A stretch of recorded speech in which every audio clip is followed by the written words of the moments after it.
I'm showing you the quickest and easiest way to make a delicious almond flour crepe batter that is mixed in a blender. We're making these crepes gluten-free and grain-free by using almond flour and tapioca flour. Then we're adding a few simple ingredients including eggs, milk, vanilla, maple syrup, and oil. Then we're cooking our thin yet fluffy crepes in a frying pan until they are golden and lightly toasted. Hello, my name is Nicole Bonilla and I am so glad you're here. If you love easy, healthier recipes with all natural ingredients like I do, then you are in the right place. To make our almond flour crepe batter, I'm going to use my NutriBullet, but you could use any food processor or upright blender or even mix them in a bowl with a whisk. Since my blender cup will be turned upside down when it's on the blender base, I want to have all of my wet ingredients on the bottom so that they end up on the top. So I'm going to start by adding 1 cup of milk, and you can use any variety that you like. I'm using almond milk. Then I'll add 2 eggs, 1 tablespoon of maple syrup, 1 tablespoon of oil, and light olive oil is my favorite, 1 teaspoon of vanilla extract, 1/4 teaspoon salt, and then we'll add in 3/4 of a cup of our almond flour. And make sure you're not using almond meal, and 1/4 cup of tapioca flour. Then we'll just screw on the base, and then I'm going to push this down and let it go just until our ingredients are well blended.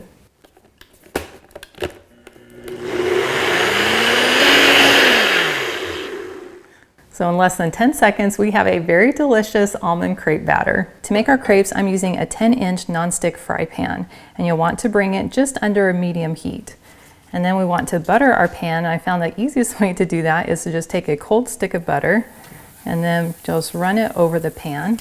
And then I'll pour 1/4 cup of batter, and then I'm going to pour it into my pan, and then immediately start to move the batter around so that it fills the surface of the pan. And then we're just going to let it cook for about a minute until our edges are starting to turn a really light toasted brown. And as soon as I start to see some steam coming up, I'm going to take my spatula and run it around to just loosen up the edge.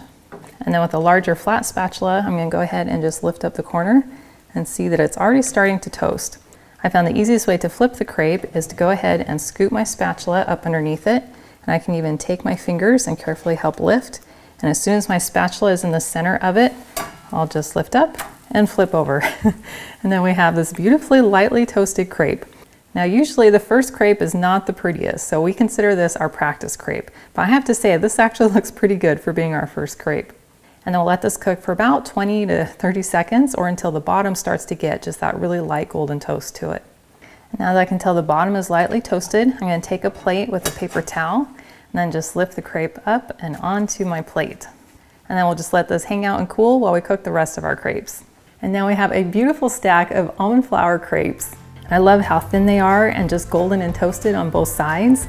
And then you can decide if you want to fill it and roll it up, or you can take it and just fold it into fours. Or if you're like the kids in my house, they like to just roll it up and take a bite. That is so good.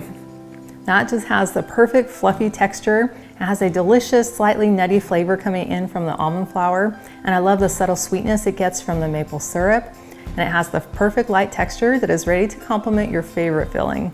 And I love knowing that they're made with clean, natural ingredients, which means I'm going to feel just as good even after I eat it. Well, thank you so much for hanging out with me today in my kitchen. I've included a link to the full recipe in the video description below, which takes you to my website, gentletummy.com.